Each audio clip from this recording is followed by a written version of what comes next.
Ecuador vive, si no la peor, una de las peores crisis de toda su historia, y es común encontrar expresiones de cientos de personas refiriéndose a las terribles circunstancias que atraviesa el país.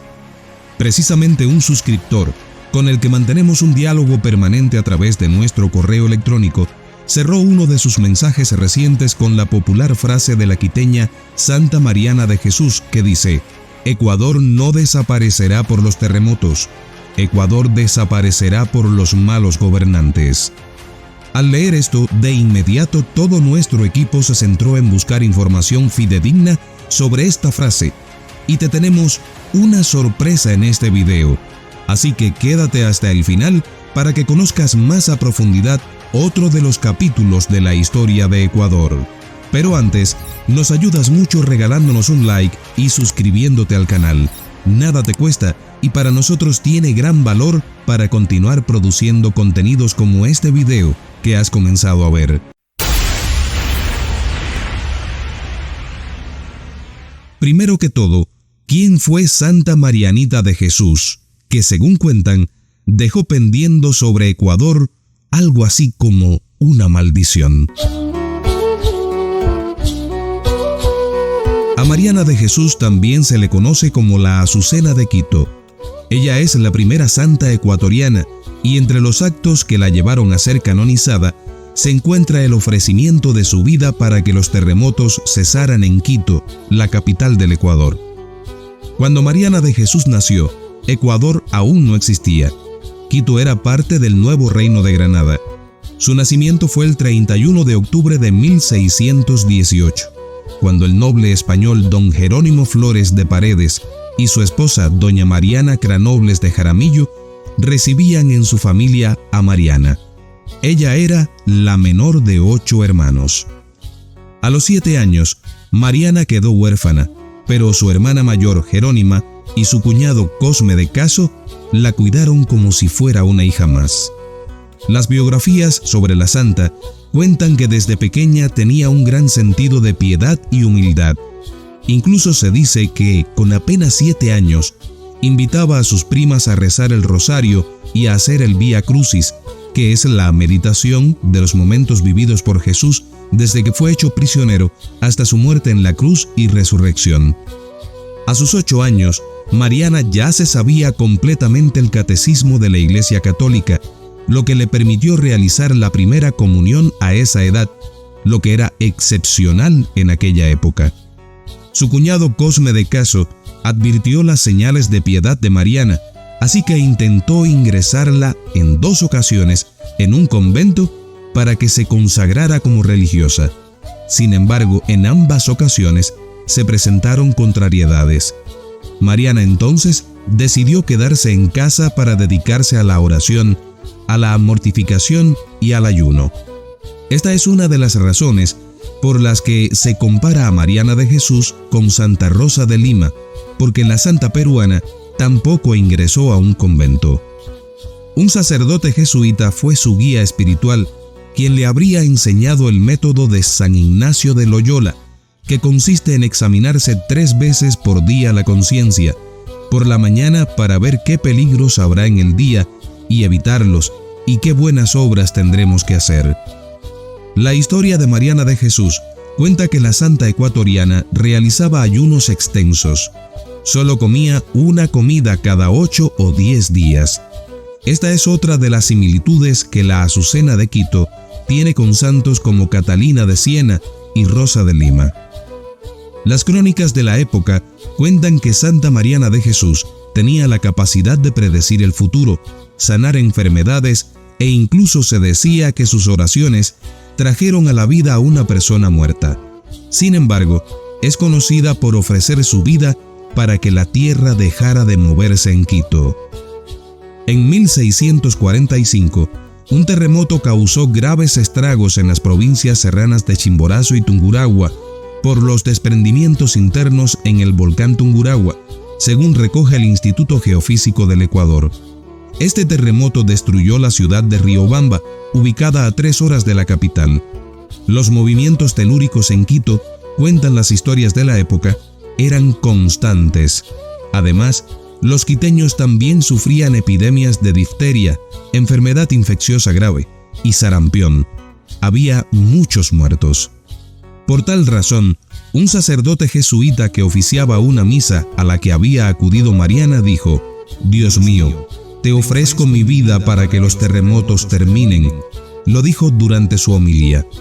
Al escucharlo, Mariana rezó: «No, Señor, la vida de este sacerdote es necesaria para salvar muchas almas, pero yo no soy necesaria.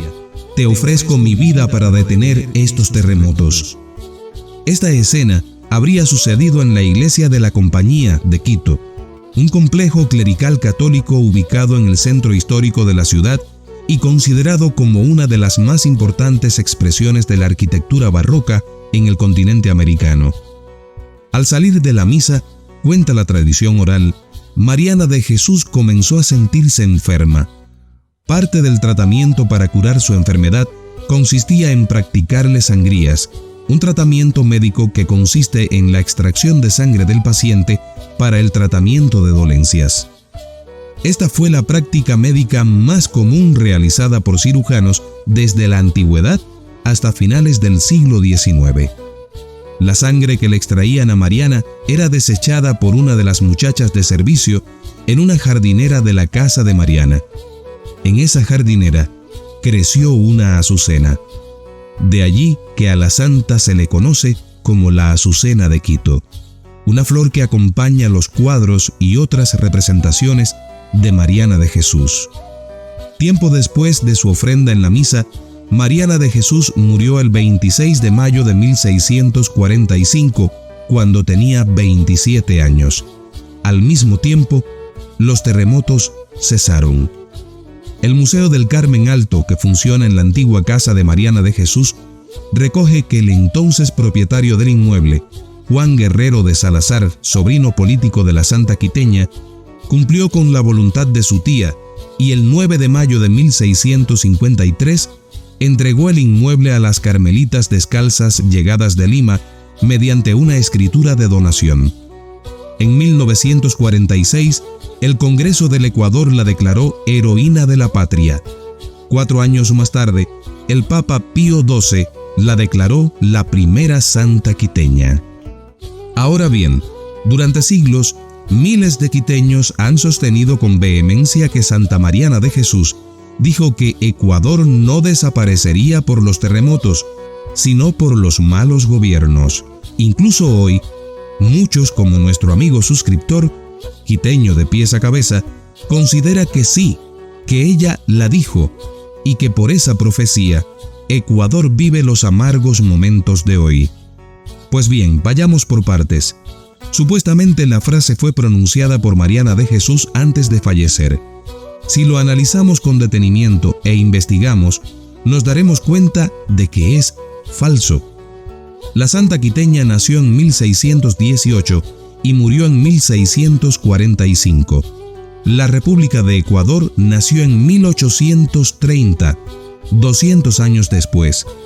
Con una explicación sencilla y razonable, Mariana de Jesús realmente no fue ecuatoriana, pues en la época en que vivió, entre 1618 y 1645, Quito pertenecía a la corona española y no existía aún el nombre de Ecuador y, por supuesto, tampoco la nacionalidad ecuatoriana. Por otra parte, desde el punto de vista religioso, jamás una mujer santa como Mariana de Jesús podría haber pronunciado una frase que suena como una verdadera maldición. Las crónicas existentes de aquella época nos muestran a una mujer llena de paz, amor, bondad, altruismo. Nunca sería capaz de pronunciar un mensaje tan negativo sobre la supuesta desaparición de su patria. Esa frase ha sido desmentida en reiteradas ocasiones por investigadores e historiadores, como es el caso de Jorge Salvador Lara, pero aún así, de manera repetida, esta frase sigue en el imaginario popular como algo cierto, cuando todas las evidencias demuestran todo lo contrario. ¿Qué opinas tú? Este es un video apasionantemente revelador. Hoy vamos a desmitificar una creencia muy extendida en Ecuador, por la que varios suscriptores de nuestro canal Mil Historias han asegurado en sus comentarios que los nevados no son volcanes. Esta es una idea muy equivocada y uno de los ejemplos más destacados es el majestuoso Chimborazo. Acompáñame en este viaje apasionante para descubrir por qué el Chimborazo y otros nevados sí son volcanes y entender mejor su naturaleza volcánica y geológica. No te pierdas cada detalle de este video, más aún si eres uno de los que piensa que el Chimborazo no es un volcán. Antes de entrar de lleno en el tema, nos ayudas mucho regalándonos un like y suscribiéndote al canal. Nada te cuesta y para nosotros es muy importante para continuar produciendo contenido de valor como este video que has comenzado a ver.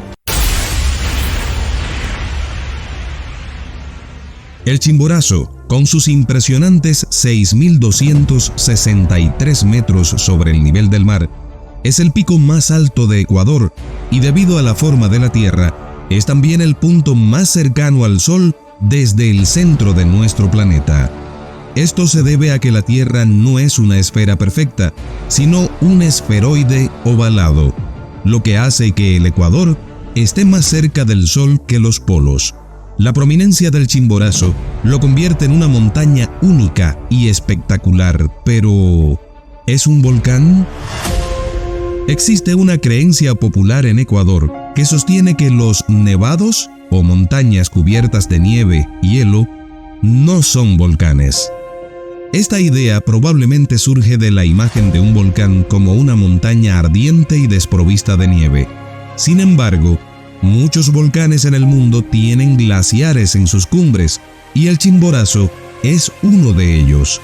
La presencia de nieve y además hielo en un volcán no contradice su naturaleza volcánica.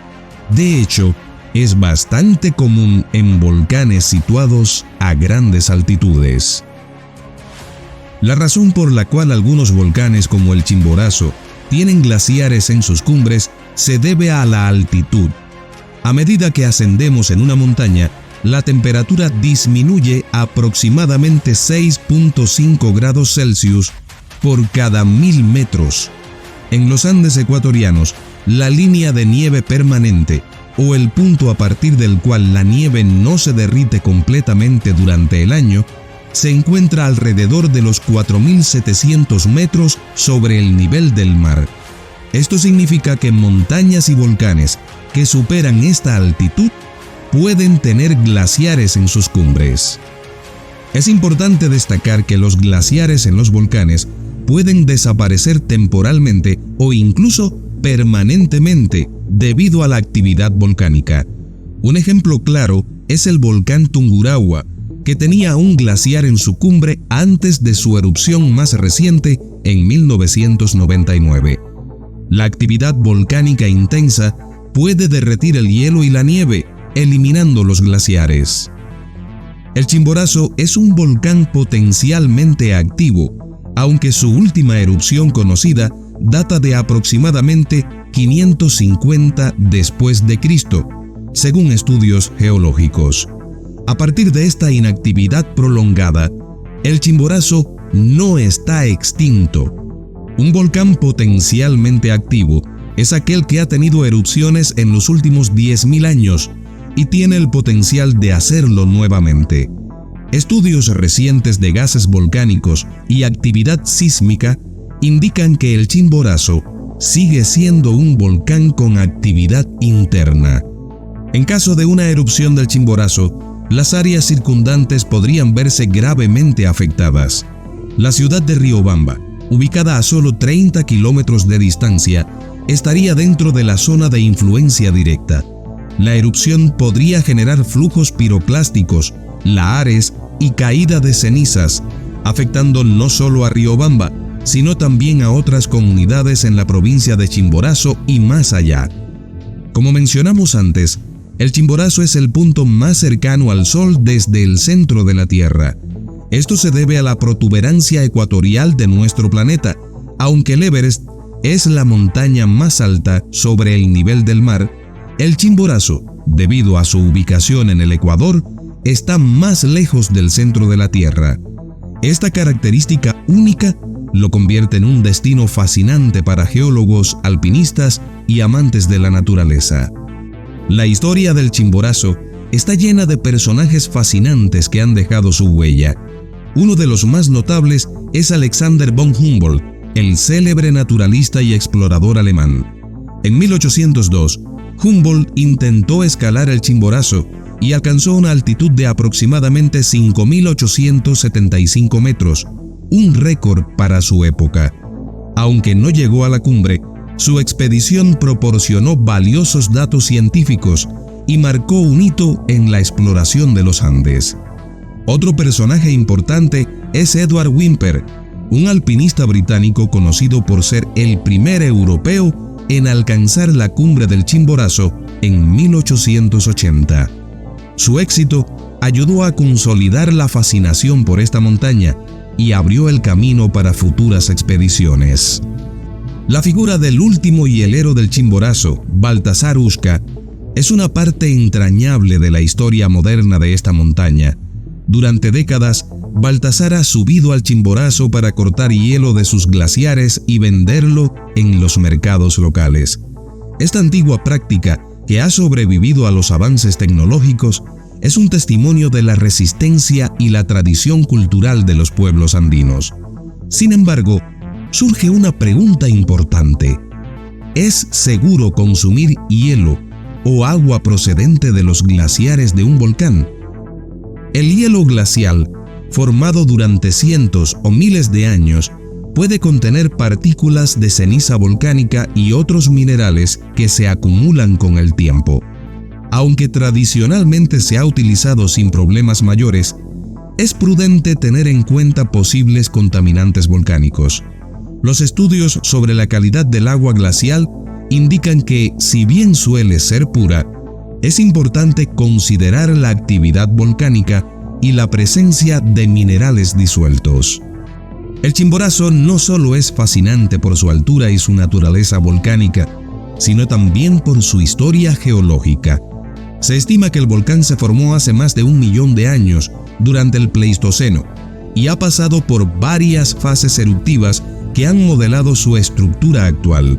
La montaña tiene al menos 4 cumbres principales, siendo la más alta Whymper, con 6.263 metros. Una curiosidad interesante es que el Chimborazo ha sido un punto de referencia en la cartografía histórica. En el siglo XVIII, la Real Audiencia de Quito utilizó el Chimborazo como un meridiano de referencia para los mapas, lo que destaca su importancia en la geografía andina. El impacto de la actividad volcánica en el Chimborazo es evidente en su paisaje. Los flujos de lava y los depósitos de ceniza han contribuido a la fertilidad del suelo en las regiones circundantes, beneficiando de esta manera la agricultura local. Sin embargo, también representan un riesgo significativo en caso de una erupción futura. La capacidad del Chimborazo para generar flujos piroclásticos y lahares es una preocupación muy seria. Los flujos piroclásticos son corrientes rápidas de gas caliente y material volcánico que pueden devastar áreas a varios kilómetros del volcán. Los lahares, por otro lado, son flujos de lodo volcánico que se forman cuando el hielo y la nieve en la cumbre se derriten rápidamente, mezclándose con el material volcánico suelto. Estos flujos pueden ser extremadamente destructivos y viajar a grandes distancias, afectando las comunidades en su camino. Dada su historia eruptiva y su potencial para futuras erupciones, es fundamental monitorear el Chimborazo de manera continua. El Instituto Geofísico de la Escuela Politécnica Nacional de Ecuador realiza un seguimiento constante de la actividad sísmica y volcánica del Chimborazo. Los datos recopilados ayudan a prever posibles erupciones e implementar medidas de emergencia para proteger a las poblaciones cercanas. El Chimborazo es mucho más que un impresionante nevado. Es un volcán con una rica historia geológica y una presencia imponente en la geografía ecuatoriana. Su glaciar en la cumbre no niega su naturaleza volcánica, sino que resalta las complejas interacciones entre la actividad geotérmica y el clima. La próxima vez que observes la majestuosa silueta del Chimborazo, recuerda que estás mirando uno de los volcanes más impresionantes y únicos del mundo, con una cumbre que toca el cielo y un corazón de fuego. Esperamos que este video te haya ayudado a entender mejor la naturaleza del Chimborazo y otros nevados volcánicos. Caníbales en Ecuador. ¿Existieron? Y si existieron, ¿solo son una realidad del pasado o estas tribus aún existen?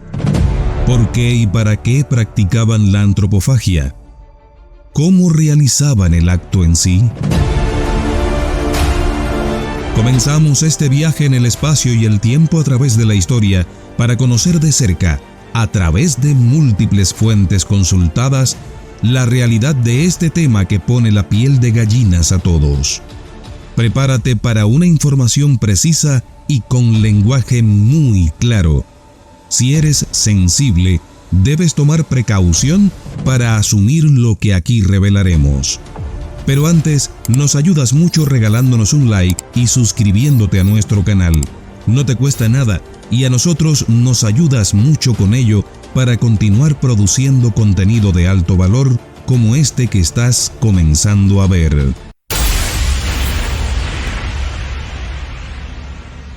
¿Existieron comunidades caníbales en Ecuador? Para responder a esta interrogante y a otras que durante el video nos haremos, consultamos muchas fuentes confiables. Para que tú también accedas a ellas, las hemos colocado en la descripción de este video. La respuesta a la interrogante es sí. En Ecuador existieron comunidades que practicaban el canibalismo, especialmente en el Valle del Chota, la región amazónica nororiental, varios sectores de la costa y una amplia zona entre el sur de Colombia y el norte de Ecuador. Dentro de estas comunidades se tenía la práctica de aprisionar enemigos de guerra, cebarlos, eliminarlos y dorar sus cuerpos al fuego como si se tratase de cuyes u otros animales. Al cuerpo asado se le condimentaba con ayuda de herramientas rudimentarias y se le servía en un banquete grupal como ofrenda a los dioses, con el fin de obtener una buena cosecha o generosas lluvias. La tribu caníbal o antropofágica más importante del Ecuador es la Waorani. Sí, la Waorani que sigue existiendo. En 1956 fue registrado el rapto del misionero Jim Elliot, junto con otros 4 individuos quienes fueron eliminados a manos de esta tribu en un intento de defenderse de la misma contra los colonizadores. A la tribu de los Waorani también se le conoce como Aucas, y su herencia cultural todavía vive en sus tradiciones. Esta tribu representa a los denominados mestizos salvajes, que aún no han sido evangelizados o domesticados, como otras comunidades indígenas en Ecuador, que hoy en día habitan zonas urbanas.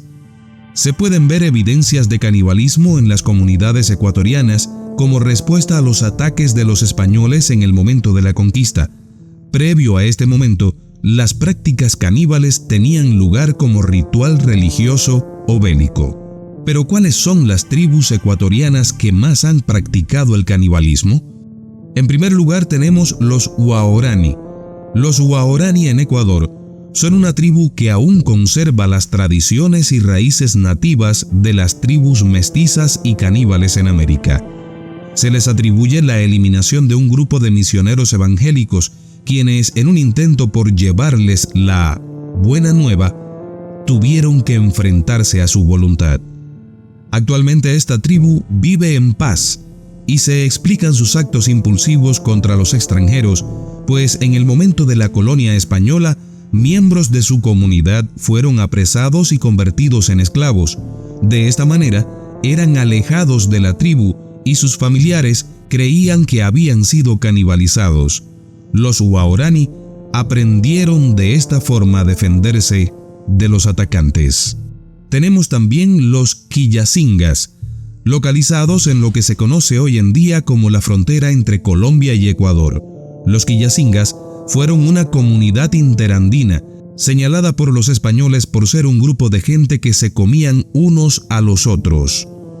Los quillacingas eran enemigos de los incas y se alimentaban de presos de guerra. Sin embargo, también peleaban contra los españoles y otras tribus, de las que también podían alimentarse como parte de sus rituales bélicos. Se cree que la preparación que actualmente se le da a la carne de cuy es la misma que los quillacingas solían aplicar a la carne humana. Estos tomaban los cuerpos de sus prisioneros, les hacían presas, les asaban y les adobaban con ají, sal y agua, contenidos en unas pequeñas tinajas de barro. A la carne le iban golpeando con escobas impregnadas de adobo. Una vez lista la carne, se comía con maíz tostado y cocido en grandes cantidades. También tenemos a los caribes. A los caribes se les considera la tribu caníbal más grande de Sudamérica. De hecho, la palabra caníbal viene de la palabra caríbal, utilizada por los españoles para referirse a los miembros de esta etnia como gente fuerte que quitaba la carne de sus enemigos.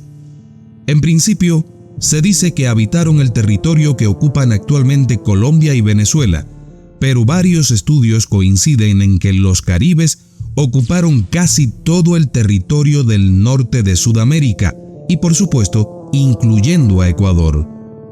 Los caribes eran guerreros que luchaban contra otras tribus del continente, evitando ser esclavizados. Por esta razón, eran descritos por los españoles como brutales y salvajes. Esencialmente, esta tribu no era caníbal, sin embargo, practicaban habitualmente el canibalismo como ritual religioso. Durante este ritual, era común atormentar a los prisioneros, eliminarlos y comerlos.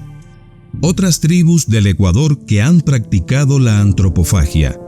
Se cree que otras de las tribus que practicaban el canibalismo en Ecuador eran los cañaris y los quitus, quienes eran politeístas.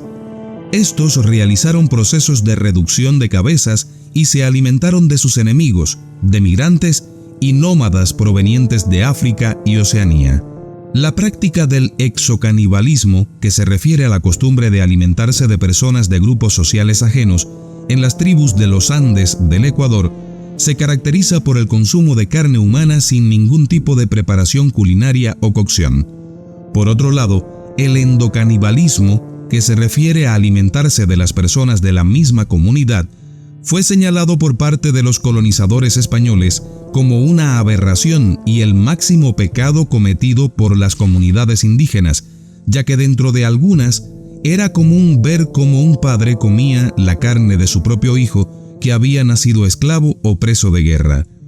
Los españoles describían los rituales caníbales de las tribus en Ecuador como momentos grotescos donde los hombres, mujeres y niños se acercaban a grandes vasijas y tomaban trozos de carne con sus manos. Una de las crónicas señala que el humo se levantaba de las vasijas y llenaba la atmósfera de las chozas. Los indígenas lamían y golpeaban sin vergüenza los trozos de carne, dando rienda suelta a su deseo de alimentarse de esta. En general, estos rituales eran considerados salvajes, sucios y violentos. Muchas de las versiones de la antropofagia, definidas por los españoles, están sesgadas por su percepción de las comunidades indígenas de Ecuador. De esta manera, algunos de los actos rituales de los indígenas fueron vistos por los españoles como actos de canibalismo. Muchas etnias nativas de Ecuador utilizaban los cuerpos de sus prisioneros de forma no culinaria, con el objetivo de presentarlos como trofeos de guerra. De esta manera, les preparaban y decoraban con armas y pinturas para que pareciese que estaban vivos. En algunos casos, posterior al ritual de guerra, los prisioneros fallecidos eran comidos. También era común entre las etnias ecuatorianas que se llevasen a cabo sacrificios con el objetivo de idolatrar a los dioses. Los cuerpos eran curados, crucificados y ubicados a las afueras de los templos. Aprovecho para invitarte a ver los demás videos de nuestro canal en los que encontrarás mucha información valiosa. Ahora, regálanos un like y suscríbete. Con eso nos ayudas mucho a continuar investigando y realizando contenidos como este. No olvides activar la campanita de notificaciones y comentar todo lo que sabes sobre las tribus mencionadas y sus costumbres culinarias. Comparte también este video en tus redes sociales. Pronto, volvemos con más.